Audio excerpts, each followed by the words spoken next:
Bismillahirrahmanirrahim. Alhamdulillahi rabbil alamin, wassalatu wassalamu ala rasulihil amin, nabiyyina Muhammad ibn Abdillah wa ala alihi wa sahbihi wa man wala, amma ba'd. Sambungan pelajaran kita dalam kitab Mastika Hadis Rasulullah sallallahu alaihi wasallam di dalam jilid yang kedua. Kita telah sampai kepada perkara 2.12, sembahyang Jumaat. Kalau hadis yang ke-212, hadis yang ke-212, firman Allah Ta'ala, a'udzubillahi minasyaitanir rajim, ya ayyuhalladzina amanu idza nudiya lis-salati min yaumil jumu'ati fas'au ila dzikrillahi wa zarul bay', dzalikum khairul lakum in kuntum ta'lamun.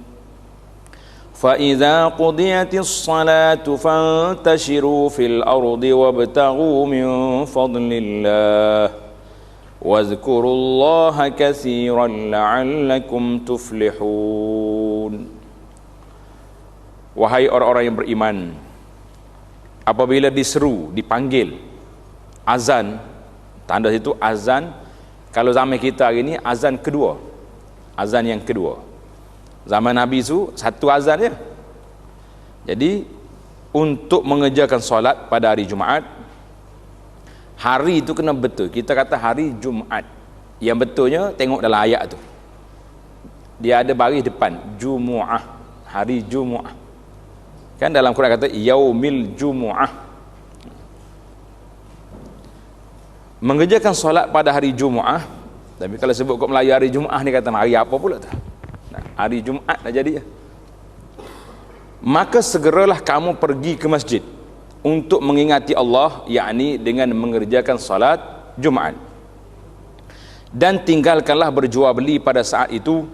Yang demikian adalah baik bagi kamu jika kamu mengetahui hakikat yang sebenar. Surah itu ayat yang pertama, arahan supaya pergi salat Jumaat. Kemudian ayat yang kedua setelah salat Jumaat, apa pula arahan? Fa idza qudiyatis salatu, kemudian setelah selesai salat, maka bertebaranlah kamu di muka bumi untuk menjalankan urusan masing-masing, dan carilah apa yang kamu hajati daripada limpah kurniaan Allah, serta ingatlah akan Allah banyak-banyak dalam segala keadaan, supaya kamu berjaya di dunia dan di akhirat. Jadi ayat ini daripada surah Al-Jumu'ah ayat 9 dan juga ayat 10. Jadi alim ulama rahimahumullah telah ijma' bahawa solat Jumaat adalah fardu ain. Tambah situ, ke atas orang laki-laki. Ke atas orang laki-laki. Jadi kalau fardu ain terbuka itu, orang perempuan nak pergi juga dia. Lah, orang perempuan tu sah kalau dia pergi. Mana kalau orang perempuan pergi solat Jumaat, sah. Tapi tidak wajib bagi dia. Tak wajib, tapi kalau dia pergi, sah, gugurlah fardu zuhur pada hari tersebut. Ini banyak ni jemaah tanya bila sampai Mekah, hari ni hari Jumaat ni boleh tak saya pergi solat Jumaat? Kata boleh, siapa dia larang? Cuma musim haji tu kita tak galak sangat, sebab orang terlalu ramai. Jadi baiklah bagi peluang pada orang laki-laki solat Jumaat. Di masjid kampung kita pun, kalau ruang ada, contohnya masjid besar, sekarang ni pembinaan masjid besar-besar kan, jadi kalau ada ruang untuk wanita pergi solat Jumaat, bagus, boleh dengar khutbah, boleh dengar nasihat. Jadi itu tidak menjadi masalah. Cuma fardu ain ini bagi orang laki-laki, bagi orang perempuannya tidak menjadi fardu, tetapi boleh dia pergi, boleh menyertai bersama. Jadi jaranglah masjid ni nak buka ruang untuk muslimat, sebab tak cukup ruang. Semua ruang yang ada itu telah dibuka untuk orang laki-laki yang datang pada hari Jumaat. Saya tak pasti di masjid negara ni ada orang wanita boleh solat Jumaat? Boleh. Jadi boleh mari. Pakat mari solat Jumaat belaka. Boleh maknanya kalau nak datang. Mungkin masjid-masjid yang besar masih lagi memberi ruang kepada muslimat, sebab dia ada ruang kosong lagi kan. Yang saya tahunya masjid yang tempat saya tu. Karena itu kalau dengar khutbah saya, bunyilah muslimi dan muslimat. Dia pelik dia tu ada muslimat. Kadang-kadang orang pergi tanya, ustaz tersalah ke? Kata tak salah, memang ada sungguh. Ramai, lebih kurang dalam 300-400 orang muslimat yang solat Jumaat. Jadi kalau bagi ke dia pun cukup sah dah Jumaat. Cuma tak sah sebab dia muslimat. Tak sah dari segi gugur dia apa ni? Qaryah tu. Gugur fardu Jumaat. Baik. Dalilnya daripada Al-Quran seperti yang disebut di atas. Jadi dalil Quran wajib solat Jumaat itu ini di atas. Maka timbul persoalan apabila azan untuk solat Jumaat. Jadi maksud kita di sini iaitulah azan yang kedua, maka tak boleh lagi berjual beli. Tak boleh lagi jual beli. Kalau berjual beli sah atau tak sah? Itu khilaf ulama. Ada yang mengatakan jual beli dia tak sah kerana waktu itu waktu larangan. Ada yang mengatakan jual itu boleh sah tetapi haram kerana dia telah melanggar arahan Allah Azza wa Jalla. Jadi ayat yang pertama, ayat 9 itu dia panggil al-hazar, larangan. Kemudian ayat yang ke-10, fa idza qudiyatis salah, apabila selesai solat pergi cari rezeki. Tengok dalam ayat ni. Tulis kat tepi ni, kita belajar sikit ilmu usulul fiqh. Ilmu usul kata arahan selepas larangan itu menunjukkan keharusan, bukan wajib. Sebab asalnya larang kan. Lepas larang dia mari suruh. Fantashiru, pergi semua. Jadi adakah itu arahan mesti kena pergi, kalau tak pergi berdosa lah. Dia panggil al-amru ba'dal hazri, arahan yang datang selepas larangan menunjukkan keharusan. Mana lepas Jumaat pergi ya. Kalau tak nak pergi pun tak apa. Jangan salah faham kata berdosa kita tak pergi ni, Tuhan suruh pergi. Itu dia panggil kedudukan arahan selepas larangan.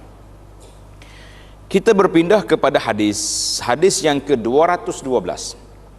An Abi Hurairah radhiyallahu anhu annahu sami'a Rasulullah sallallahu alaihi wasallam yaqul nahnu al-akhiruna as-sabiquna yawmal qiyamah baida annahum utul kitaba min qablina thumma hadha yawmuhum alladhi furida alaihim fakhtalafu fihi fahadana Allahu lah fannasu lana fihi tab'un al-yahudu gadan wan nasara ba'da gadin. Rawahul Bukhari wa Muslim. Rawahul Bukhari wa Muslim. Maksud dianya daripada Abu Hurairah radhiyallahu anhu bahawa dia mendengar Rasulullah sallallahu alaihi wasallam bersabda. Maksud dia, kita umat Islam adalah umat yang terakhir wujudnya di dunia ini. Jadi umat Muhammad sallallahu alaihi wasallam ni umat yang paling akhir sekali. Lepas pada kita ni tak ada lagi umat kecuali dah kiamat. Dia kata nahnu al-akhirun as-sabiqun. Itu as-sabiqun maknanya dan yang mendahului umat-umat yang lain. Kita kemudian keluar tapi pergi cepat pada hari kiamat kelak. Jadi apa dia maksud mendahului orang lain pada hari kiamat? Ini di antara aibnya kita kuliah dibuat nota ujung ya. Yakni tengok nota nombor 2 tu, umat Muhammad sallallahu alaihi wasallam, nota dia di nombor 344. Umat Muhammad sallallahu alaihi wasallam akan diberikan keutamaan dengan dibicarakan terlebih dahulu pada hari akhirat kelak. Kita mari kemudian.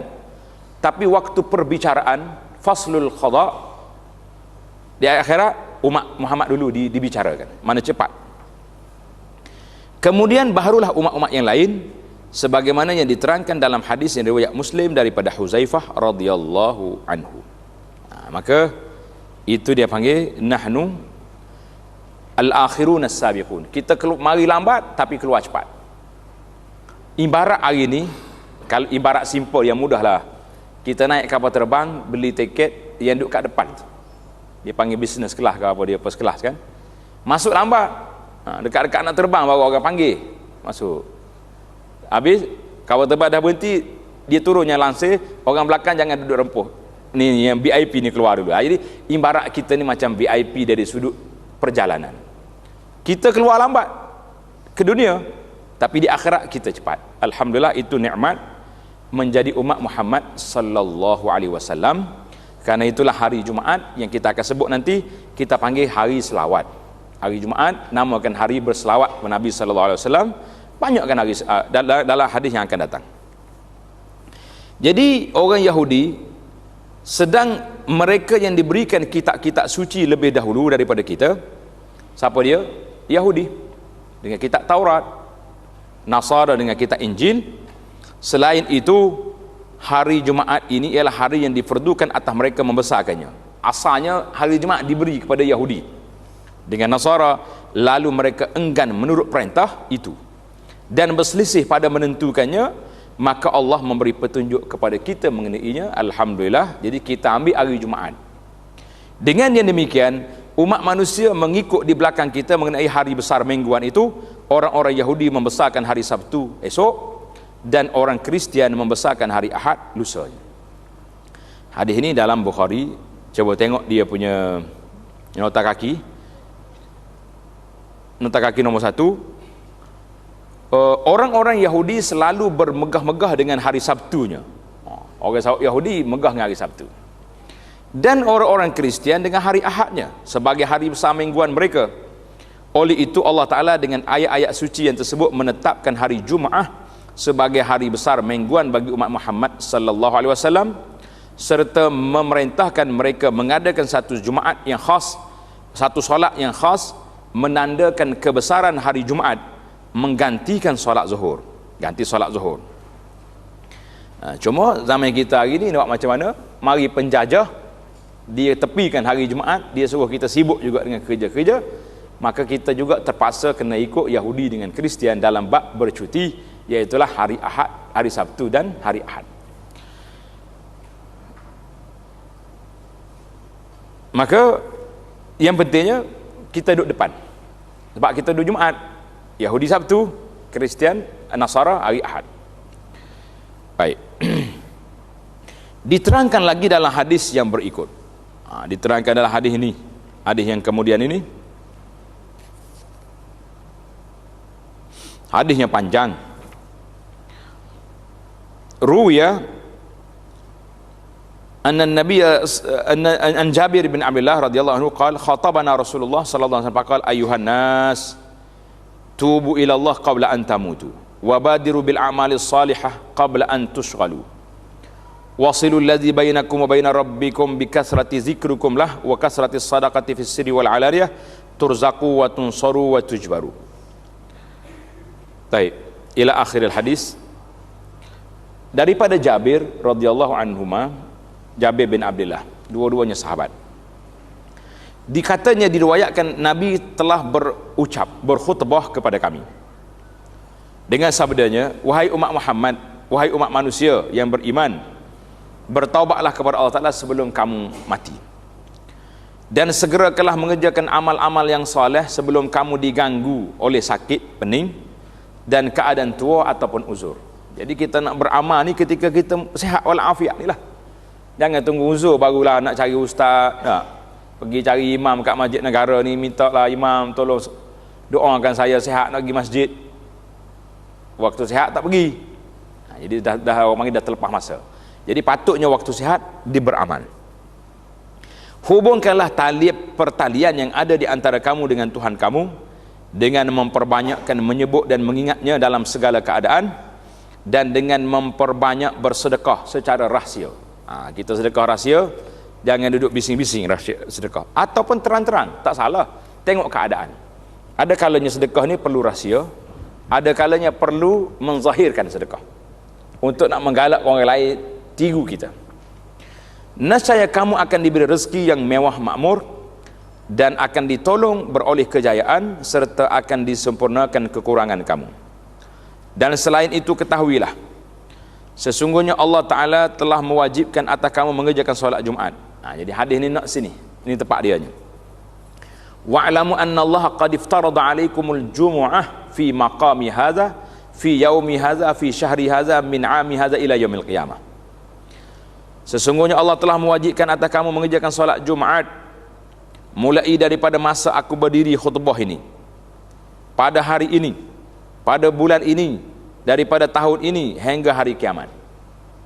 Jadi kalau tengok hadis ni, jadi fardu Jumaat tu pada hari tersebut, pada hari Nabi kita berkhutbah. Nabi kita khutbah bila?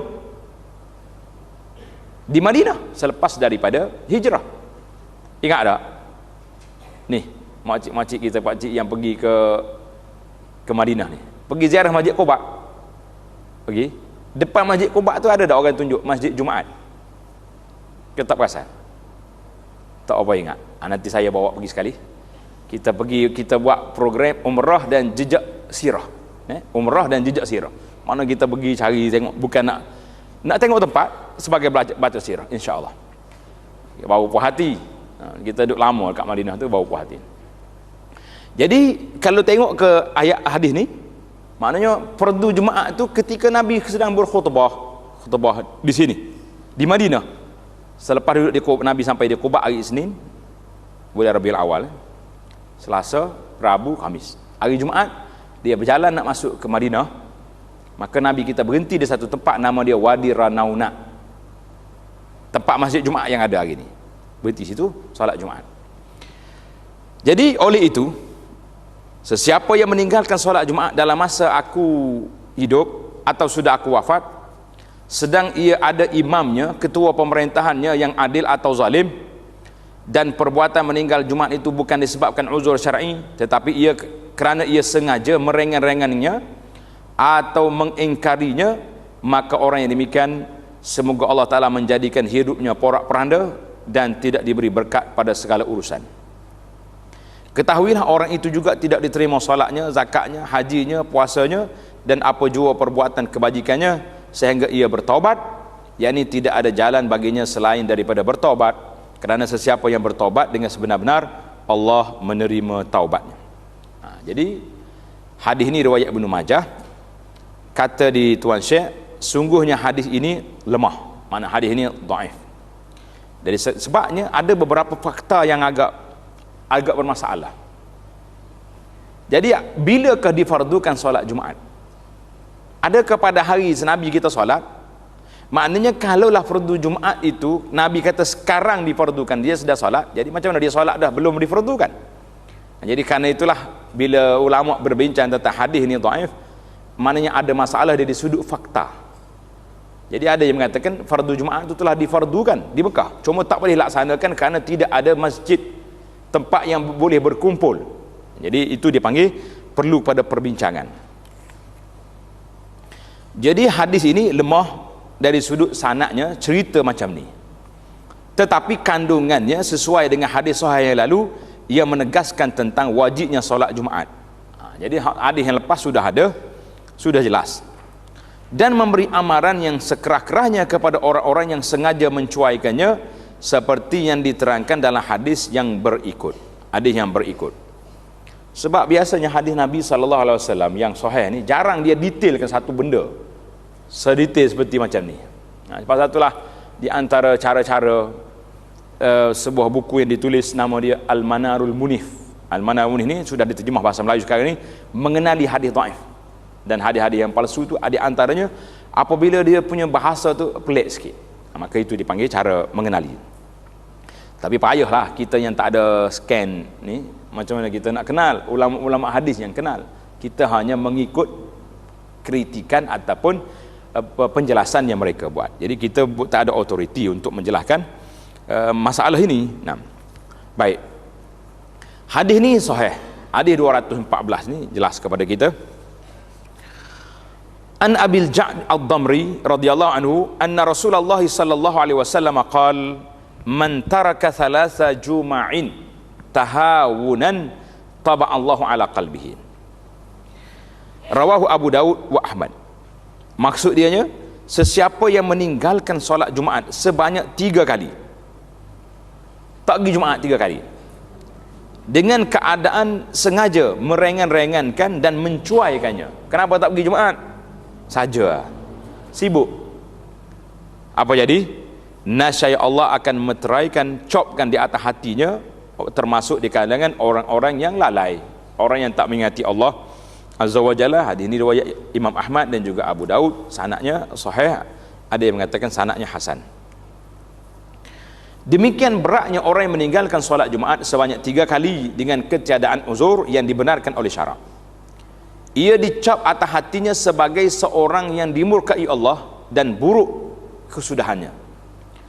Orang yang demikian tidak ada jalan lain selain daripada segera bertaubat dan mengerjakan solat Jumaat yang telah diwajibkan itu semoga Allah Ta'ala yang maha limpah rahmatnya mengampuni dosa-dosanya.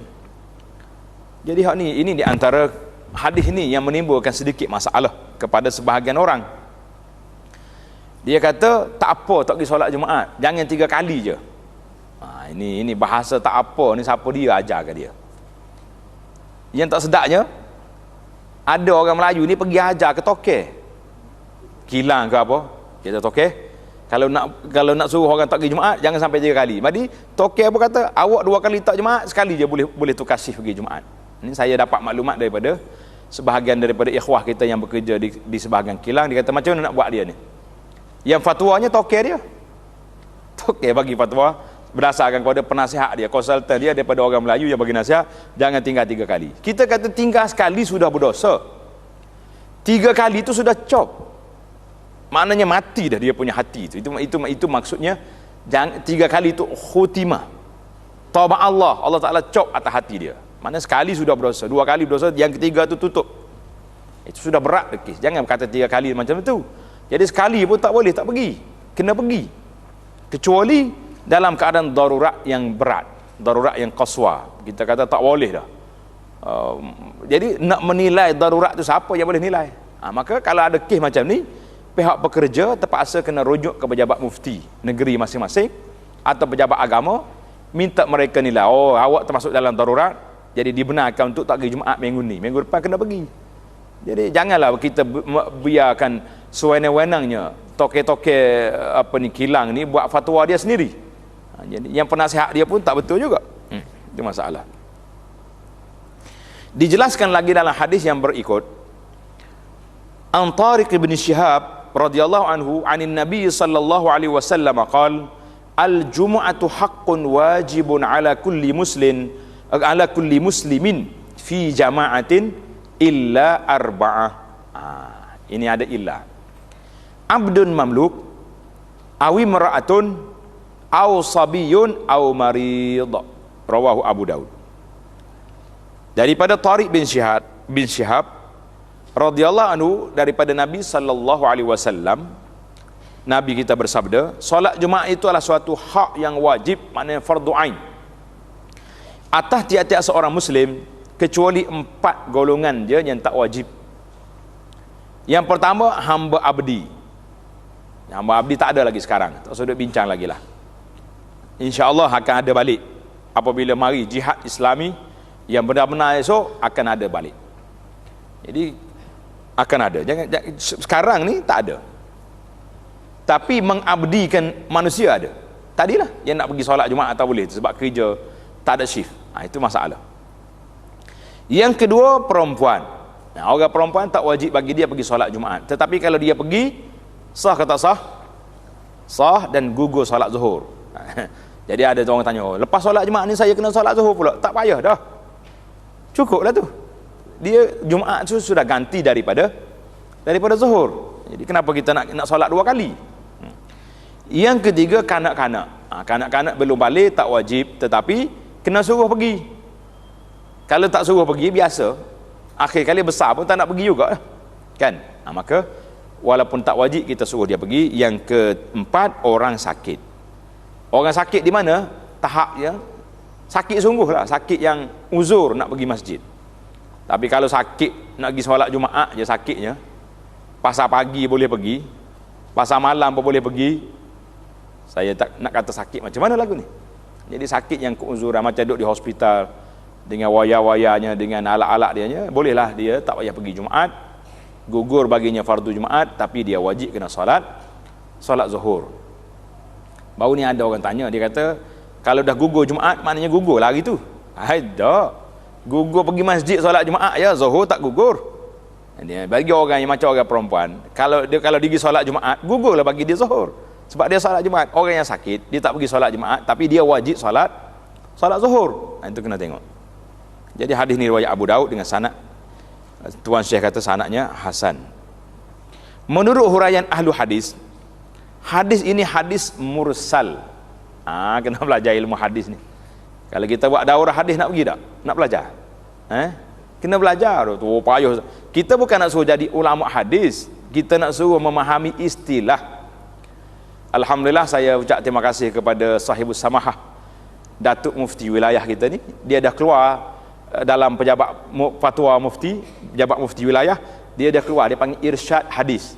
Dia keluar satu makalah, satu ringkas. Hadis sahih, apa dia syarat? Hadis mursal, hadis munqati'. Jadi kita bacalah sikit-sikit. Dia pun tak panjang. Nanti kita belajar insya-Allah taala supaya kita memahami bila sebut ini hadis mursal. Apa makna hadis mursal? Tengok huraian hadis mursal.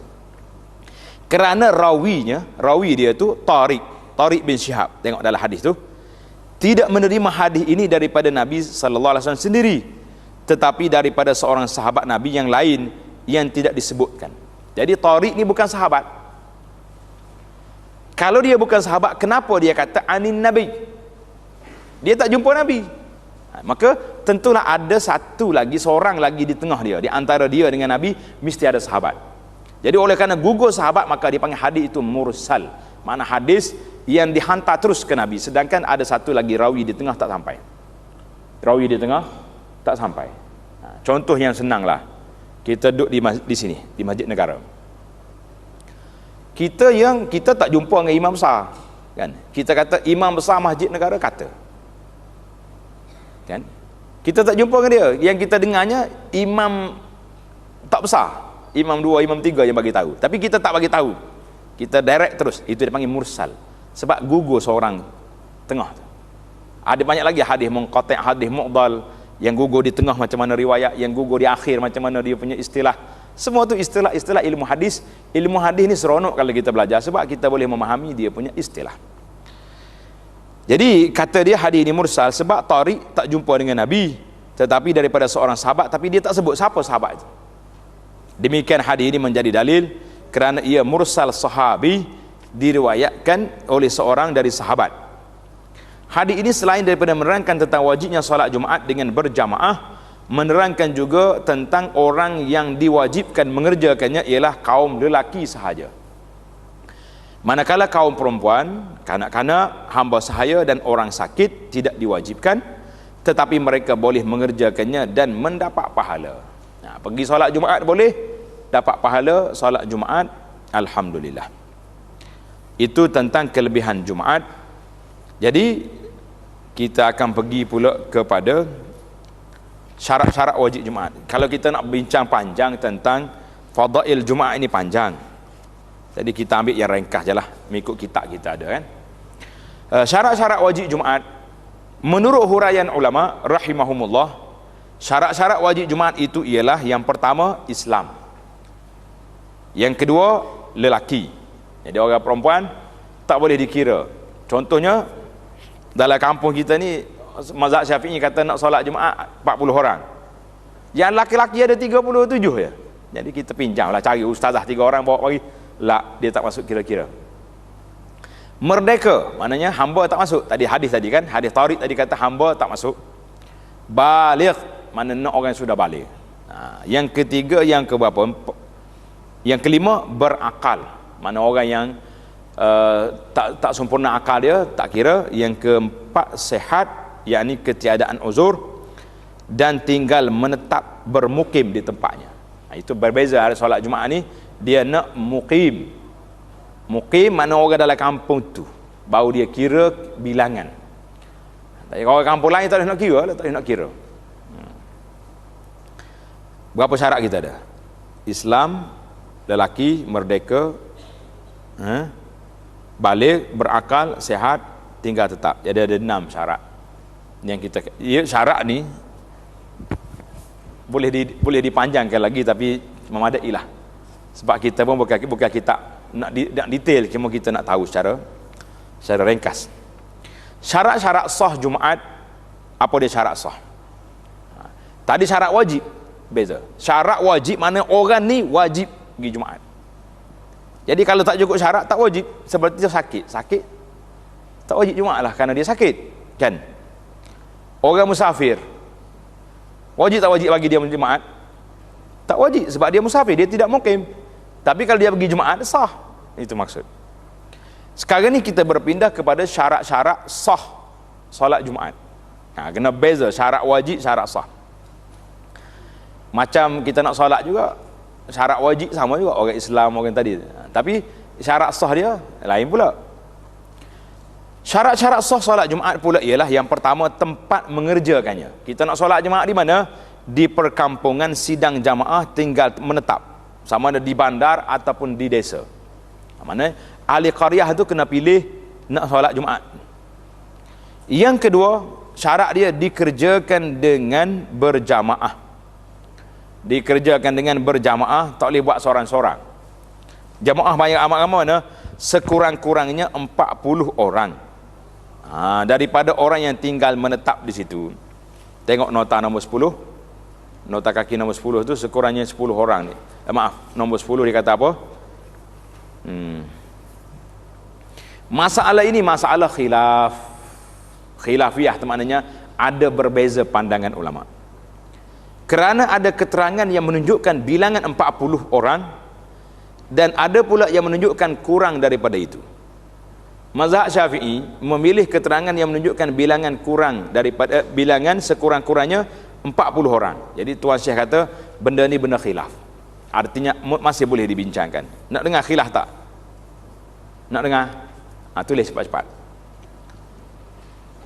Kata Al-Imamul Hafiz Ibnu Hajar. Ibnu Hajar ni ulama besar dalam bidang hadis. Dia kata apa?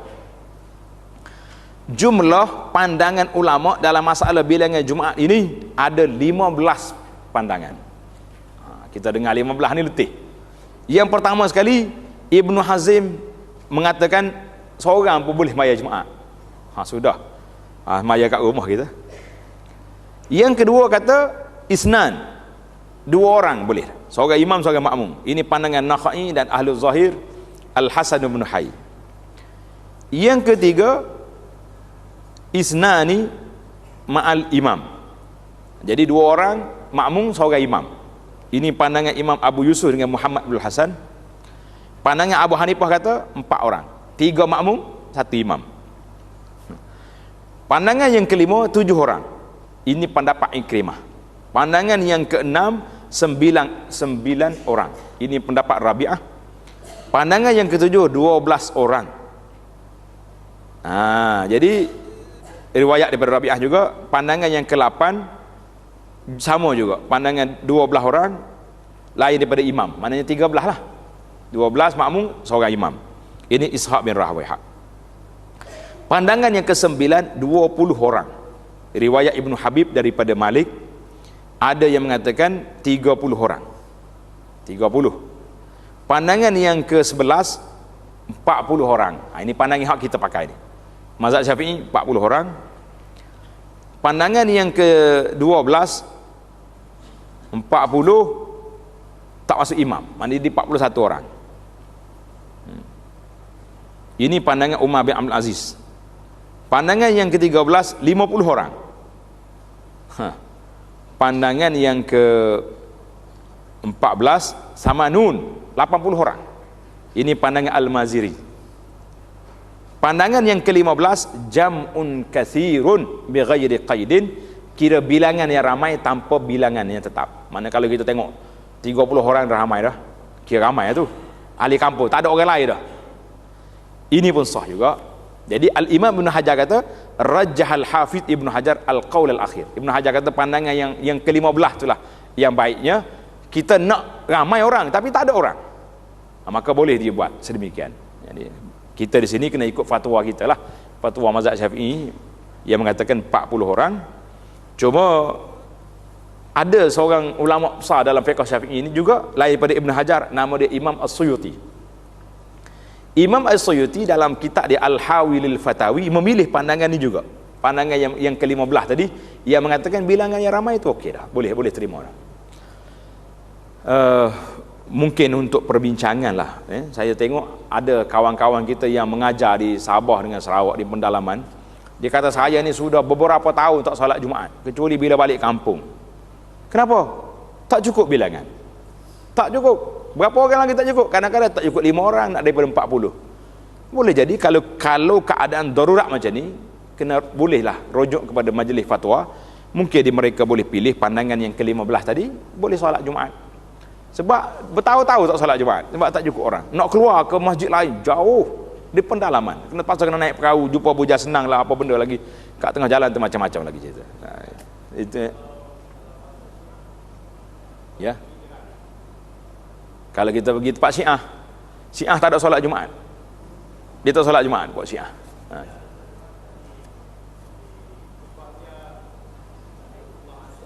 Iyalah, dia suruh ketubah dia pun duduk lah anak saya nak bakar sana. Buat apa solat orang macam tu? Solat tak sah di belakang dia tu. Jadi kita pergi, kita solat lidah kita pun orang musafir, kita solat zuhur ajalah. Alhamdulillah. Itu pandangan untuk perbincangan lah. Baik. Jadi syarat yang kedua di sini iaitulah mengikut mazhab kita, mazhab Syafi'i, 40 orang yang sempurna bilangannya tadi. Yang ketiga, waktunya ialah waktu zuhur. Waktu solat Jumaat mesti waktu zuhur, jangan belum pada tu. Cuma kalau kita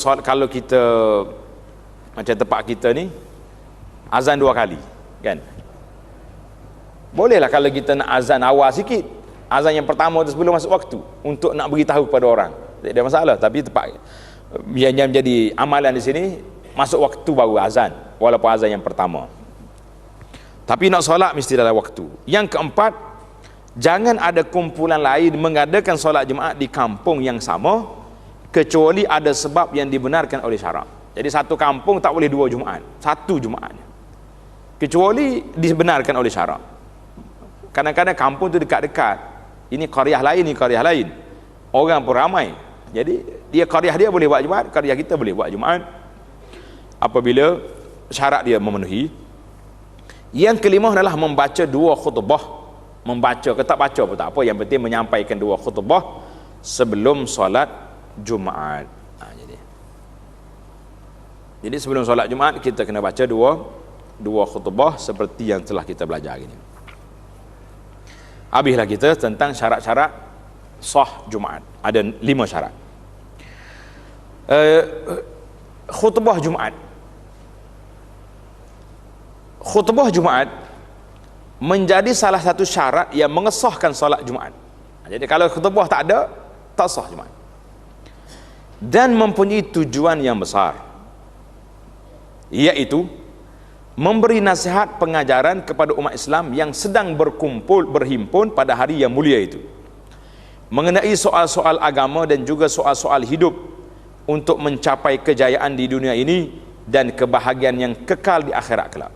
Jadi pihak panel khutbah ataupun khatib sendiri mesti berkhutbah menyampaikan kepada ahli qaryah dia mengikut tajuk yang sesuai dengan masa, dengan keadaan dan keperluan masyarakat.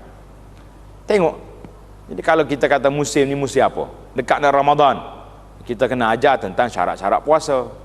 Dekat nak raya haji, kita ajar tentang bagaimana korban. Musim-musim cuti sekolah banyak perkahwinan, kita pasal kena ajar dia tentang adab-adab berkahwin. Jangan sampai tak cukup mah kahwin berang dalam satu masjid contohnya. Jadi benda-benda ni adab yang pelik. Jadi khatib mesti menyediakan khutbah yang mengikut keadaan. Kita di kampung kita masalah apa? Masalah orang kampung ni masya-Allah banyak perbalahan keluarga. Cerita bab keluarga. Kampung lain pula banyak orang mencuri lembu kebau. Cerita lembu kebau dah. Takkan nak sama-sama cerita belaka. Itu dia panggil fiqhul khatib. Jadi khatib ni kena bincang tajuk-tajuk yang telah dipilih mengikut kesesuaian dan keperluan orang yang ada di negeri itu. Amalan ini telah dilakukan oleh Rasulullah sallallahu alaihi wasallam seperti yang diterangkan dalam hadis yang berikut. Hadis yang ke-216. Ani bin Umar radhiyallahu anhuma qala kana Rasulullah sallallahu alaihi wasallam yakhutubu yaumal jumu'ati qa'iman thumma yajlis thumma yaqum kama taf'aluna al-yaum. Rawahu Muslim. Daripada Abdullah bin Umar radhiyallahu anhuma katanya, biasanya Rasulullah sallallahu alaihi wasallam berkhutbah pada hari Jumaat dengan berdiri. Jadi bagi orang yang mampu, khatib yang mampu, sehat, maka dia kena berdiri khutbah. Baru nampak semangat kan? Kemudian ia duduk. Sesudah khutbah yang pertama duduk sekejap. Kemudian ia bangun untuk membaca khutbah yang kedua seperti yang kamu lakukan pada masa ini. Hadis ini sahih, diriwayat oleh Imam Muslim. Maknanya kesimpulan kitanya, khutbah ni mesti 2 kali, 2 khutbah. Ditegaskan lagi hadis yang ke-217, an Jabir bin Samurah radhiyallahu anhu qala, kanat lin nabiy sallallahu alaihi wasallam khutbatan yajlisu bainahuma yaqra'ul qur'ana wa yuzakkirun nasa, rawahu Muslim. Maksudnya, kata Jabir bin Samurah, biasanya Nabi sallallahu alaihi wasallam membaca. Bolehkah kita nak terjemah membaca? Nabi tak baca. Mengikut huruf lah ada. Baca khutbah tu bila Nabi baca. Nabi tak baca, tak menulis. Kita mengatakan menyampaikan. Itu lebih tepat dari sudut faktanya. Nanti orang kata, bila pula Nabi baca ni? Jadi kita menyampaikan 2 khutbah pada hari Jumaat. Nabi SAW duduk sebentar di antara keduanya. Duduk sekejap. Dan juga membaca Al-Quran, sehingga ada sahabat kata, aku hafal ayat ni melalui Nabi selalu baca di atas mimbar. Boleh ingat? Orang dulu lah. Kita hari ni baca 10 kali ajar pun tak ingat-ingat. Dan Nabi dan memberi nasihat pengajaran kepada orang ramai dalam khutbahnya itu. Hadis sahih diriwayat oleh Imam Muslim. Maka daripada hadis ini timbullah rukun khutbah. Berapa ada? 5 rukun. Yang pertama, menurut huraian ulama rahimahumullah, rukun khutbah 5 perkara. Yang pertama, memuji Allah. Kita kata alhamdulillah dalam khutbah yang pertama dan yang kedua, dengan menyebut sekurang-kurangnya alhamdulillah. Yang kedua, membaca selawat, Allahumma salli ala Muhammadin, dalam khutbah yang pertama dan yang kedua, dengan menyebut sekurang-kurangnya Allahumma salli ala Muhammad. 2 dah.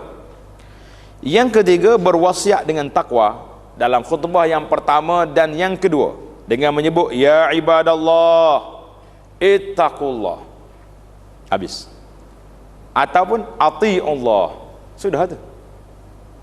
Yang keempat, membaca Al-Quran sekurang-kurangnya satu ayat yang lengkap dalam khutbah yang pertama dan yang kedua. Boleh mana-mana tempat, tetapi lebih aula dalam khutbah yang pertama. Jadi ayat ni kita baca khutbah yang pertama, dan tak semesti menjadi penutup kepada khutbah pertama. Mana-mana tempat kita baca, awal, tengah. Yang kelima, berdoa untuk orang yang beriman seperti menyebut Allahumma ufil lil mu'minina wal mu'minat dalam khutbah yang kedua sahaja. Baik, ini rukun. Maknanya kalau kita tengok rukun ni, khutbah kita berapa minit? Berapa minit khutbah? Yang paling simple sekali khutbah, kita kata alhamdulillah wassalatu wassalamu ala rasulillah ittaqullah bismillahirrahmanirrahim wal asr innal insana lafi khusr illa allazina amanu wa amilus salihat wa tawasaw bil haqq wa tawasaw bis sabr. Duduk seminit. Bangun khutbah yang kedua pula, alhamdulillah wassalatu Allahumma salli ala Muhammad ittaqullah Allahumma ufil lil mu'minina wal mu'minat. Habis. Boleh kau mak semaya, cukup dah tu, sah dah kata. Oh, kalau baca lagu ni suka ramai tak sempat semak. Muka dia pergi lambat, kena baca juga kali-sekala. Imam kena buat juga, baru dia tahu muka. Mari tengok, sudah dah sembahyang jemaah. Minggu depan buat lagi. Buat lagi, mari lambat dah. Kena sekali. Habislah rukun kita. Yang lain-lain itu masuk dalam ni. Dalam syarat-syarat khutbah ni kita tengok, dan dalam sunat khutbah. Baik, yang syarat-syarat khutbah. Hari ni kita belajar jadi imam pula ni. Syarat-syarat khutbah pula ialah, yang pertama, masa membacanya, nak baca khutbah, nak menyampaikan khutbah itu dalam waktu zuhur. Belum solat zuhur jangan lagi, belum masuk waktu jangan. Takut kita kata kita ni kelang kabut jam ni tak. Kita solat, kita baca awal lah. Sedang mulai habis khutbah, masuk waktu zuhur. Kena baca khutbah dalam waktu zuhur, sebelum solat. Syarat yang kedua, membacanya dengan berdiri jika sanggup. Manakala kita larat, kita kuat, kena berdiri. Kalau uzur, dibolehkan membacanya dengan duduk. Boleh duduk. Cuma ada ke tidak imam tempat kita ni pernah khutbah sambil duduk? Ada? Tak ada lagi rasa. Tak pernah berlaku lagi. Tapi kalau di Arab ada, imam dia khutbah duduk. Tak, dia uzur, duduk. Tak nak. Serta dikendaki diam sebentar sebelum baca khutbah yang kedua. Bila kata barakallahu li wa lakum fil azim wa nafa'ani wa iyyakum bima ayatul karim, aqulu qawli hadza wa astaghfirullah li wa lakum fastaghfiruh innahu al-ghafurur rahim. Diam sekejap. Lepas tu sambung balik. Alhamdulillah. Kalau khutbah kita berdiri, kita duduklah. Beza antara dua khutbah kan. Kalau duduk, diam. Yang ketiga, membaca dengan nyaring, menyampaikan khutbah dengan nyaring supaya kandungannya dapat didengar dan difahami. Kena kuat. Pasal waktu zuhur ni, waktu mencabar. Ngantuk tak mengantuk masa tu? Waktu itulah yang paling khusyuk sekali. Nah, jadi imam tu kena kuat suara. Ittaqullah. Jadi kalau imam perselu juga ittaqullah. Makmum belakang berjawab, ya imam, kerana lena selalulah. Jangan kena semangat. Pasal tu kadang-kadang kita habis khutbah kita pendek ya 20 minit, 25 minit contoh. Tapi kita rasa letih sebab suara tu tak berhenti. Nah, itu dia. Yang keempat, duduk sebentar antara dua khutbah. Yang kelima, suci daripada hadas dan suci daripada najis pada badan, pakaian dan tempat berdiri serta menutup aurat. Ini syarat berlaku ni. Yang keenam, rukun-rukun khutbah yang telah diterangkan di bahagian yang lalu, 5 rukun, hendaklah dibaca menurut lafaz asalnya dalam bahasa Arab. Jadi kita kena guna lafaz Arab tu, ittaqullah. Kemudian syarah. Ini mazhab kita. Ada juga mazhab, mata itulah setengah mazhab yang ketat, macam mazhab Hanafi tu. Dia khutbah dia bahasa Arab. Saya pergi ke China ni mazhab Hanafi. Sebelum jemaat, dia imam ceramah dulu. Pernah main ikut bahasa Cina ni, hauma pergi sana sini semua. Habis dia ceramah, masuk waktu zuhur, barulah dia solat, dia khutbah. Khutbah dia sekejap ya, tak sampai 5 minit. Dia baca Arab belaka. Baca ayat Quran satu, baca hadis. Lepas tu kemudian duduk, manggung khutbah yang kedua, baca doa, habis. Pendek khutbah dia. Tapi dia ceramah dulu dengan bahasa Cina dia, pasal dia tak boleh terjemah. Jadi yang kita hari ni alhamdulillah kita jamakkan di antara dua ni. Rukun dibaca dengan Arab, huraian dibaca dengan bahasa Melayu. Alhamdulillah setengah masjid hari ni sudah dibaca dengan bahasa Inggeris lagi. Macam masjid UIA, bahasa Arab ada, bahasa orang putih ada. Di masjid India sudah baca bahasa Tamil pun ada, bahasa Urdu. Baru ni saya pergi ke tempat orang asli di Gua Musang. Sudah ada satu masjid, imam dia sendiri orang asli yang masuk Islam. Dia telah dibawa latihan, dia boleh jadi imam. Khutbah dia pun dengan bahasa asli. Nak dengar sekali, kita kena pergi rakam sekali ambil. Baru kita semangat dah. Alhamdulillah tuan-tuan. Jadi alhamdulillah baru ni saya pergi tempat orang asli. Sekali kita pergi malam tu dapat rezeki 12 orang masuk Islam. Jadi kalau pihak persatuan kita, apa nama masjid negara ni, Sebab Salimah ni nak pergi menyantuni orang asli di Gua Musang, boleh kita atur sekali. Kita tengok anak-anak angkat sana tu. Alhamdulillah. Jadi rezeki malam tu 12 orang nak masuk Islam. Bukan senang. Dia adalah pegawai JAKIM, ada pegawai majlis agama ada kat sana untuk nak didik balik dia jadi orang Islam. Baik, cerita asli pula dah. Kita balik pula ke cerita kita ni. Cerita khutbah orang asli tadi kan. Yang ketujuh, kedua-dua khutbah itu pada awal hingga akhirnya hendaklah didengar oleh sekurang-kurangnya 40 orang sidang jamaah yang diwajibkan mengejar semaat. Jadi kena 40 orang.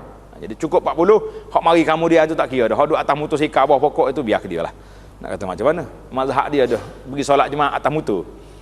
Duduk atas motor bawah pokok. Dah orang nak qamat baru cari tempat kan. Ramai sangat hari ni.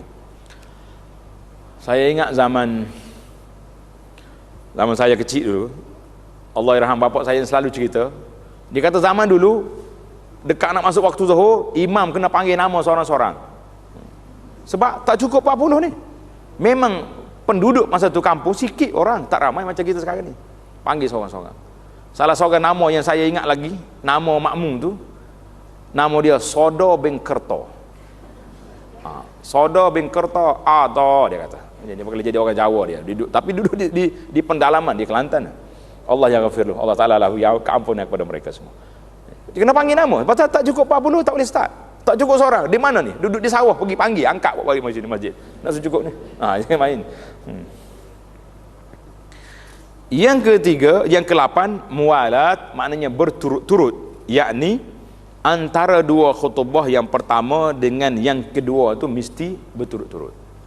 Tak boleh satu khutbah lepas tu relax dulu imam, kita bincang-bincang dulu dah, buat bisnes dulu, lepas tu baru sambung pula lah. Itu mana, yakni antara khutbah yang pertama dengan khutbah yang kedua, dan antara kedua-dua khutbah itu pula dengan salat Jumaat, janganlah dipisahkan dengan masa yang lama, bahkan hendaklah dilakukan berturut-turut.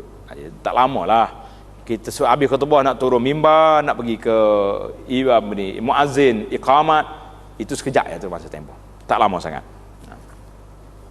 Tamatlah kita, syarat dia ada 8 syarat. Kita berpindah pula perkara-perkara sunat yang berhubung dengan khutbah. Hari ni muslimat tak apa, dia kata kami ni tidak khatib ni kenapa belajar juga, tapi kena tahu juga muslimat yang duduk sebelah tepi masjid kalau dengar tak cukup rukun boleh pergi tegur. Iman tak cukup rukun tu. Nah, perkara-perkara sunat yang berhubung dengan khutbah, menurut Imam Nawawi, tulis nama kitab dia dalam kitabnya Raudatul Talibin. Raudatul Talibin ni kitab Imam Nawawi yang paling besar dalam fiqh, nama dia Al-Majmu'. Al-Majmu' ni Imam Nawawi tak sempat. Dia tulis habis kitabus salah, masuk bab lain sikit, mati dia. Umur dia mati umur 45 tahun saja, tak sempat nak kahwin. Ulama yang besar, dia tak sibuk dengan kahwin, sibuk dengan ilmu, tapi anak dia sampai hari kiamat ada. Semua orang baca kitab Nawawi kata rahimahullah. Kita ada anak yang betul-betul anak kita, belum tentu lagi anak berdoa ke kita. Tak, kecuali anak yang soleh. Nawawi sebut dalam kitab Raudatul Talibin, perkara-perkara sunat yang berhubung dengan khutbah itu banyak. Perkara sunat yang berkait dengan khutbah itu banyak. Di antaranya ialah tanda yang pertama, khutbah itu disampaikan oleh khatib ataupun imam di atas mimbar. Ini sunat je kalau ada mimbar. Kalau tak ada mimbar, duduk atas biasa pun tidak jadi masalah. Dan mimbar itu pula adalah terletak di sebelah kanan mihrab. Jadi saya dalam sejarah hidup ni pernah baca khutbah tak ada mimbar. Bila 26 hari bulan 12 2014 tahun lepas, waktu banjir, kita duduk di dalam kedai yang dibuka untuk penempatan banjir itu hari Jumaat. Jadi kita istihar semua, ahli-ahli qaryah yang ada di sini, mari kumpul di sini, kita khutbah itu. Khutbah tak ada, itulah sekali pertama saya khutbah tanpa mimbar, khutbah Jumaat. Kalau khutbah Arafah biasalah. Sejarah lah tu. Sejarah tahun 2014 Jadi sunat ada mimbar. Mimbar kita kena letak sebelah kanan mihrab. Mihrab tahu? Laki-laki tahu mihrab. Yang perempuan tahu mihrab apa? Apa dia mihrab? Tempat imam solat tu kan, dia ada ruang, ada macam pintu masuk. Itu dia panggil mihrab. Mihrab zaman Nabi tak ada. Mihrab di Madinah tu telah dibuat di zaman Sayyidina Umar bin Abdul Aziz. Umar bin Aziz ni selepas tahun 90 Hijrah. Jadi pembesaran yang awal dibuat iaitulah di zaman Sayyidina Umar bin Abdul Aziz, yang meruntuhkan rumah-rumah Nabi masuk dalam masjid. Itu sejarah Madinah, sejarah masjid. Baik. Yang kedua, semasa hendak naik mimbar, hendaklah ia memberi salam kepada orang yang duduk di sisi mimbar. Jadi kita nak naik mimbar ni kan makmum ramai tu, bagi salam perlahan dululah. Assalamualaikum. Naik mimbar. Yang ketiga, setelah ia naik dan berada di atas mimbar, hendaklah ia menghadap sidang jamaah dan memberi salam, lalu duduk berehat menunggu Bilal azan. Itu salam kuat. Assalamualaikum warahmatullahi wabarakatuh. Jadi kita baru duduk. Yang keempat, setelah selesai azan, hendaklah ia bangun memulakan khutbahnya dengan memegang tongkat dengan tangan kiri. Tongkat duduk sebelah ni, ke depan sini. Ini sunat ni, kalau tak pegang pun tak salah, jangan marah. Ada setengah imam ni tak ingat nak pegang tongkat, satu masjid marah, imam tongkat lupa. Kalau lupa pun tak salah. Ni termasuk dalam perkara sunat yang tidak membatalkan khutbah, tak membatalkan khutbah. Cuma kita ni kadang-kadang sebab tak belajar, tak mengaji, tak boleh nak beza di antara yang syarat dengan yang sunat. Cantiklah pegang tu, tak kena pegang lah. Pegang dengan tangan kiri. Kalau tangan kiri dia lumpur, pegang tangan kanan pun tak apa. Jadi asalnya begitu, tangan kiri.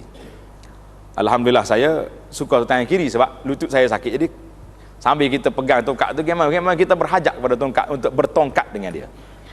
Bukan sekadar pegang tongkat, bertongkat lagi. Jadi pegang tangan kiri. Ada setengah masjid sampai hari ni masih lagi dia panggil acara khas. Bila imam nak naik mimbar, bila pegang tongkat dulu, baca apa-apa zikir dulu, baru serah tongkat. Ini tak ada. Dalam kitab ni kata yang sunatnya imam pegang sendiri ya, tak payah ambil daripada mimbar, daripada Bilal, ambil. Yang kelima, gaya penyampaian. Macam mana imam nak sampai? Tiap-tiap kalimah adalah disebut dengan betul. Jadi hari ini alhamdulillah imam-imam kita boleh rehat sebab khutbah telah ditulis oleh panel penulis khutbah melalui majlis agama masing-masing, kan? Negeri-negeri dah keluar khutbah masing-masing. Cuma saya nak nasihatkan kepada tuan-tuan khatib, studilah dulu, bacalah dulu khutbah tu sebelum naik mimbar. Duk naik atas mimbar, duk cari baris tak jumpa, masalah. Semalam khutbah tentang Syiah, jadi imam duk baca Syiah Rafidah, tak ada Syiah Rafidah. Jadi sebut pun tak kena, makmum pun pening, Syiah apa pula ni lagu ni. Jadi kita jadi peling. Saya ingat waktu perang Bosnia Herzegovina dulu, ingat tahun 90-an kan, letih imam duk main Bosnia dia boleh baca, tapi Herzegovina tak pernah baca sebut. Duk main lama duk akhir makmum tolong sebut Herzegovina imam. Kesian ke imam, letih, berpeluh di atas mimbar, tak lepas-lepas dia. Jadi maaflah, bukan semua imam kita kemah-kemah. Cuma imam perlu study. Kalau ada hadis yang tak ada baris, tanya orang dulu, ustaz nak baca macam mana ni?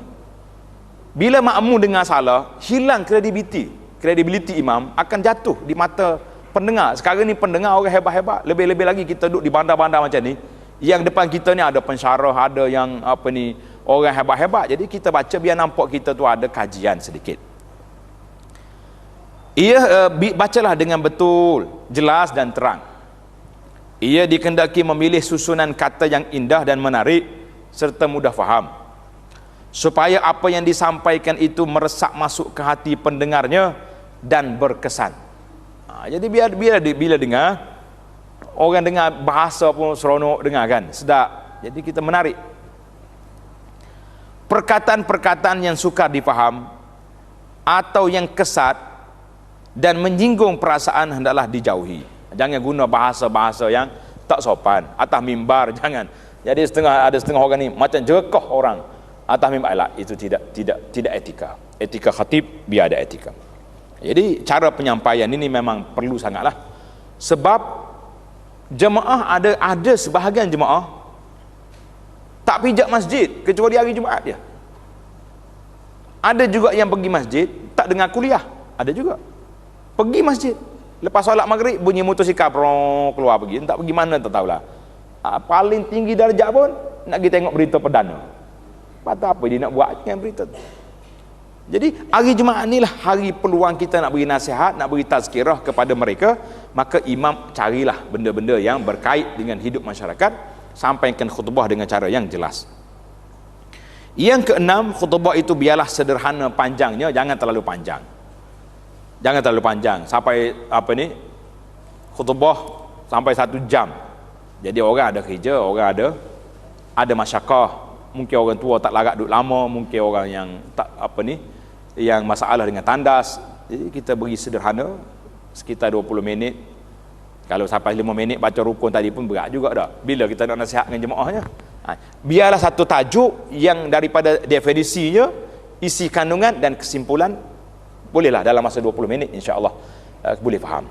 Terlalu ringkas tak faham pula. Panjang sangat pun jemu pula kan. Orang tidur. Itu masalah. Yang ketujuh, semasa berkhutbah hendaklah memandang ke hadapan, tengok sini. Jangan buat macam ceramah. Ceramah kita boleh tengok sana, boleh tengok sini. Apa tuan-tuan? Itu ceramah. Tapi khutbah kita tengok depan. Tengok ke depan. Makmum kena tengok kita. Janganlah berpaling ke kanan atau ke kiri, dan janganlah pula menunjuk dengan tangan, dengan jari telunjuk, kerana jadi demikian itu makruh hukumnya. Dalam kitab fiqh kita kata tak boleh tunjuk. Jadi adalah pandangan ulama lain mengatakan tidak jadi masalah, sebab kita nak menyampaikan, mungkin dengan cara tunjuk itu makmum lebih fokus kepada apa yang kita nak. Dia tujuannya nak menyampaikan maklumat itu kepada masyarakat, biar sampai ke telinga, masuk ke hati. Itu yang besarnya. Jadi besar. Jadi ada, saya tengok kebanyakan khatib-khatib yang hebat-hebat dalam dunia ni, orang Arab kok, di negara Arab-Arab ni, dia lebih macam apa ni, bergerak sikit lah, dia punya tangan tu bergerak, tapi taklah macam ceramah tengok sana kiri kanan. Itu ada.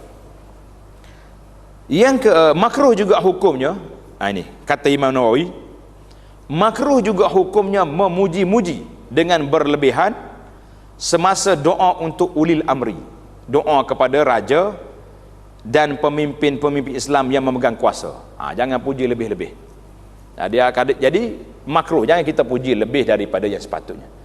Kita kena doa, tetapi berdoa untuk mereka. Kita doa, ya Allah berikanlah taufik dan hidayah kepada para pemimpin, supaya memimpin, mentadbir negara dengan baik, dengan adil, mengikut syariat Islam. Memang kita kena doa.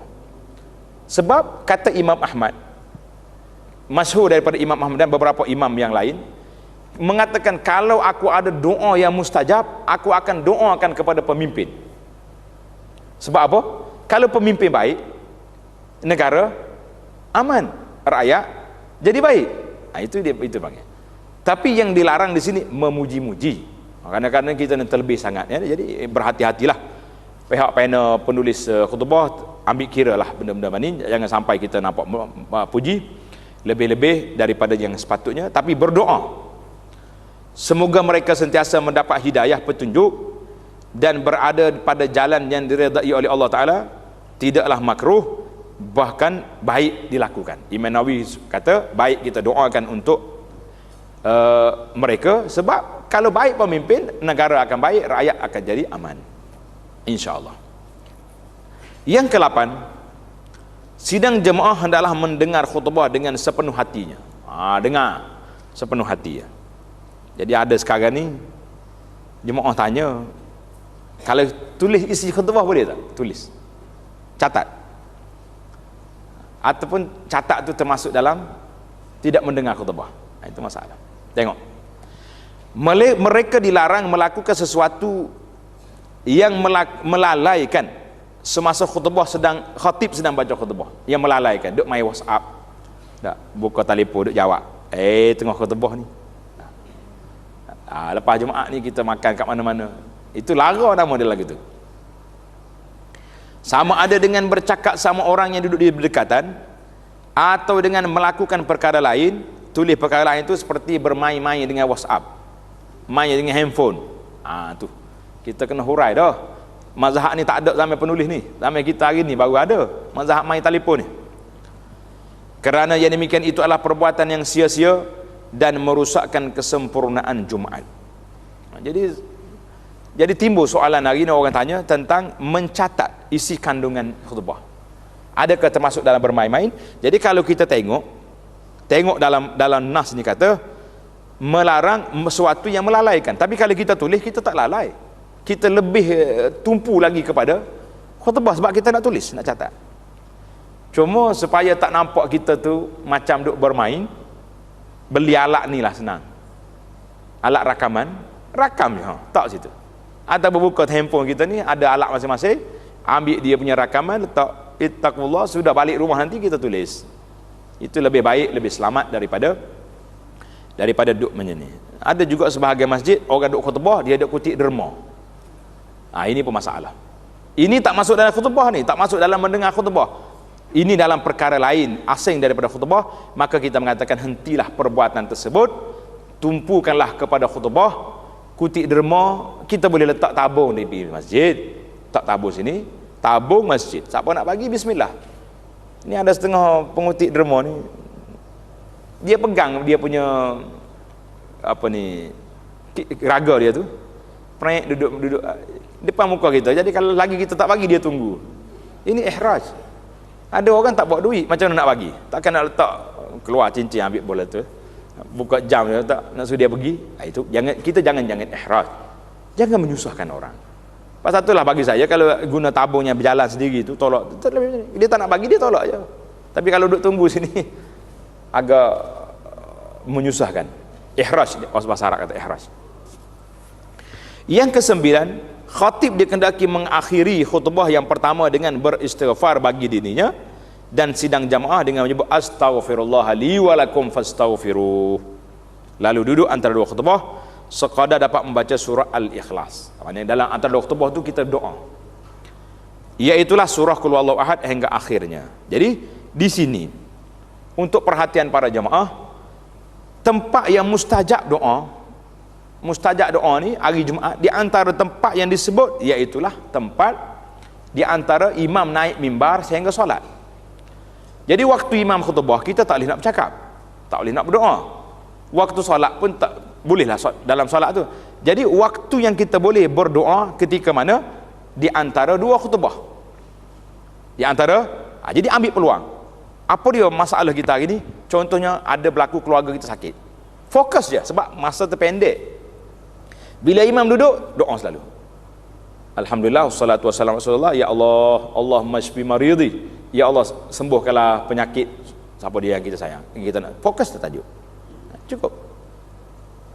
Jadi ada setengah masjid Bilal pula pergi tolong baca doa. Kan ada setengah masjid kan, Bilal baca doa. Fayaquluna astaghfirullah. Jadi itu mengganggu peluang orang nak berdoa ketika itu. Jadi eloknya benda-benda macam ni yang tak ada dalam kitab macam ni tak payah buatlah. Ni kita bincang ni kitab fiqh kita ni Malaysia, dan kitab juga mazhab Syafi'i. Tak ada pula suruh khatib, oleh kerana di sini di antara dua khutbah ni maka Bilal kena baca doa di sini. Tidak ada. Jadi kita tak payah duduk mengganggu orang, kerana itulah peluang orang nak apa? Nak berdoa. Jadi kalau kita kacau dia, terganggulah dia punya perjalanan, kan? Bagi peluang. Yang ke-10, sebaik-baik sahaja selesai membaca khutbah, yang kedua, hendaklah ia turun menuju ke mihrab, dan serentak dengan itu Bilal iqamah. Jadi selesai kita turun khutbah, Bilal pun qamat. Allahu Akbar, Allahu Akbar. Jadi selesai qamat, imam tengok makmum, betulkan saf, samakan saf, rapat-rapatkan saf, maka dibawalah dia mulakan salat Jumaat. Tamaklah kita masalah perkara-perkara yang berhubung kait dengan khutbah. Jadi saya pun waktu anak tengok kitab ni, kita kata panjang tuan syekh kita bincang isu khutbah ni. Bagi dia, apa yang saya boleh faham, mereka nak satu penekanan. Sebab khutbah ini memain peranan yang penting, kerana dia wajib. Mesti kena khutbah. Pendekkan solat 2 rakaat yang 4. Sebab nak beri peluang kepada 2 khutbah. Beri peluang pada 2 khutbah, solatnya dipendek jadi 2. Itu sebab tiba-tiba khutbah ni kita main begitu saja, tidak menjadi satu agenda besar, tidak menjadi peranan untuk menjelaskan kepada masyarakat benda-benda yang berlaku, maka rugi kita punya masa. Tamaklah kita perkara sunat berhubung